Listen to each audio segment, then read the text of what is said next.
Couples therapists, without breaking confidentiality, what are some relationships that instantly set off red flags, and do you try and get them to work out?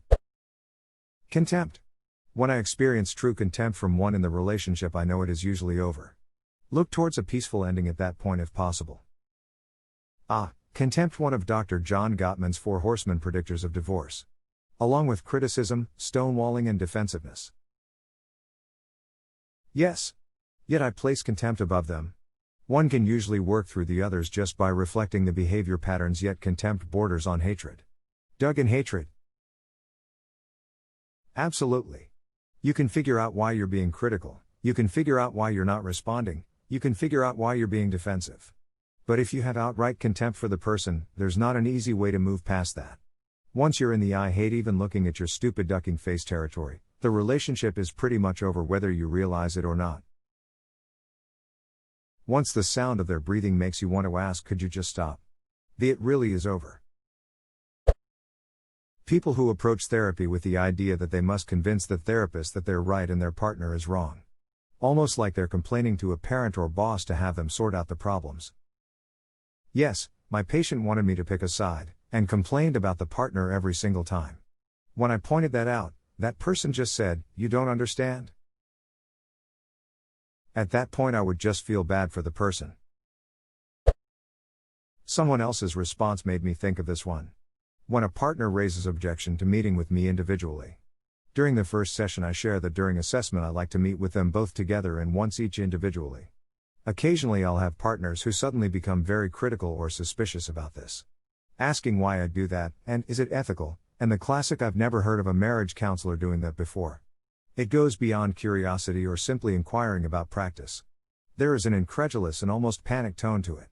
And sure enough, every single time, they turn out to be some variation of controlling, manipulative, abusive. Edit, just to clarify for a few of the comments, I'm not talking about doing concurrent, ongoing individual and couple sessions. This is just a one-off individual assessment session. My first 3 sessions are usually 1, couple session, 2, partner A individual, and 3, partner B individual. After that we are typically only as a couple unless another one-off is needed for further assessment down the road. If needed, I refer out for ongoing concurrent individual or pause for more intensive individual. And thanks for the silver and awards.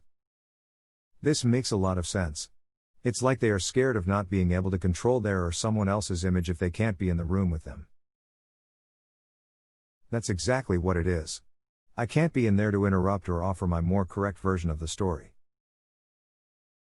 Also, a victim is never going to admit the true depths of the abuse as long as the abuser is sitting next to them.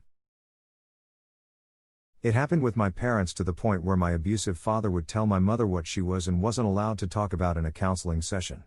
She finally got out after 24 years. If you're struggling with something similar and want to get out, be safe, start planning if you can, find local resources, reach out to trusted people, identify shelters, and know it's never your fault. Resources. I saw a couple that was doing retaliatory cheating, and telling each other about it. When they got through their anger, they decided to call a truce and made peace. With their level of emotional maturity, I doubt it lasted. I don't know if I helped them or prolonged their suffering. It was their decision to come to counseling, so I think it was the help they wanted. Other clients realize what they really want is divorce counseling. What's the best way to behave civilly and minimize damage to the kids while we go our separate ways? I think it would be great if divorce counseling were normalized. Agreed. I had the same insight during my internship.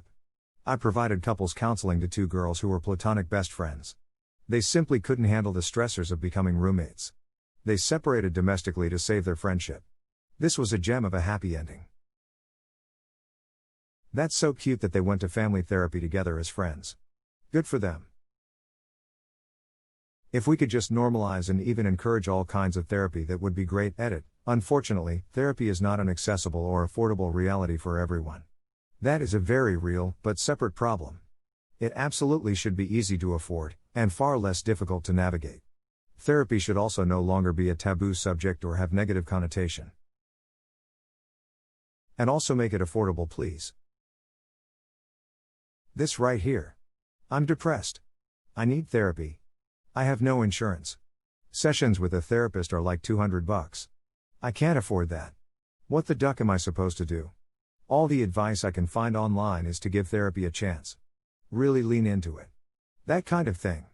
That's really hard when even going to a therapist once basically burns your entire discretionary funds for the month. So what the fuck am I supposed to do? Seriously, tell me what to do. Please. It's not the same as real therapy, but if you just need someone to tell your problems to, then check out 7cups.com. It's a free service, at least the last time I checked, and you can talk to people who want to listen and help if possible. You're not going to get a professional with experience, but sometimes you can get good insights. Hell, just talking about stuff out loud with someone who won't judge you can be therapeutic by itself. I know it's not the same, but I thought I'd share. Edit, apparently 7 Cups isn't really a good place anymore. I went to 7 Cups as a desperate last-ditch effort not to kill myself, and the mentor that got matched with me asked for my Instagram and then my number. Super ducking creepy, and it made me feel like I couldn't kill myself after that, since then it would look like he was the reason. I'm not about to give credit to that doucher. Task failed successfully.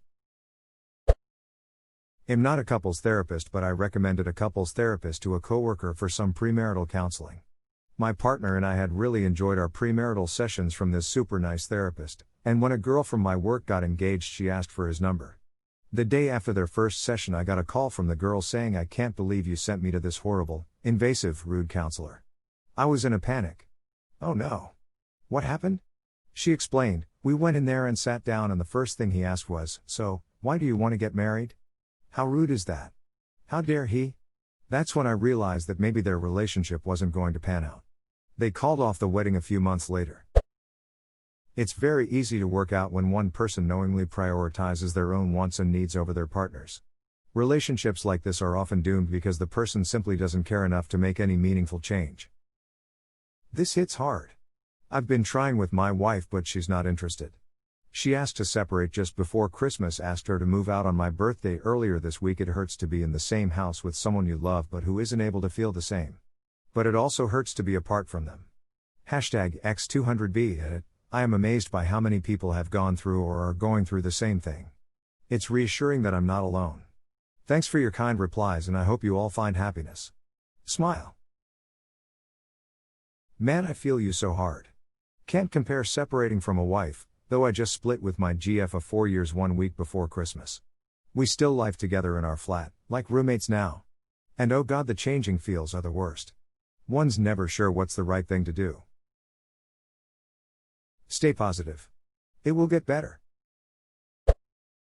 When I see a couple in which one or both of the members are seeking to change something fundamental about the other person, we process where the need for the change comes from, and the person with the issue evaluates whether it's a deal breaker for them or not. We work on acceptance and tolerance of others. I also recommend my couples are also in individual therapy on their own. Edit, typing this on my phone. Period after first sentence should be a comma. Edit, thanks for the awards, pals. Remember, we wake up every day and decide if we want to choose our partners. A long-term relationship is a multitude of days when you've woken up and said yes. Relationship therapist here. One of the biggest red flags I see when working with a new couple is when they've totally forgotten the good. Part of relationship therapy is reconnecting a couple with what they like about each other, what initially attracted them to each other, and what the positives are between them. When people come in and they've been so unhappy for so long that they actually can't remember what it was like to be in love, or to even like each other, they're just about hopeless. You don't have to be happy for therapy to work, but if you can't even reminisce about the good times, then the good times are probably over. Edit, this is clearly resonating with some folks, so I'd like to recommend a book. If you find yourself in this situation, check out Hold Me Tight by Dr. Sue Johnson. She gives some solid explanations of how people get into this cycle, as well as some suggestions on how to try and navigate it. Whataboutism. Instead of taking ownership and responsibility for their contribution to the degradation of the relationship, one or both parties simply point out an example of the other exhibiting a similar behavior. It's a red flag because it illustrates their lack of self-awareness and poor communication skills. Communication is key when trying to mend a tattered relationship, because without respectful communication the conflict recovery process can never begin.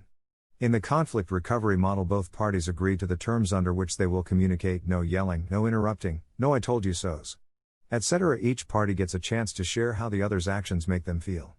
Then they each propose their solutions and identify where they made assumptions or where they got triggered and why. Then they identify where they're willing to compromise. Next, we create an actionable plan with deadlines and we monitor the progress to see if the proposed solutions were effective. Everything can go to shit, but once communication stagnates, you're in real trouble. So even if you're arguing, you're still doing okay, you just need to work on how you're communicating. This reminds me of Shaw's, the single biggest problem in communication is the illusion that it has taken place.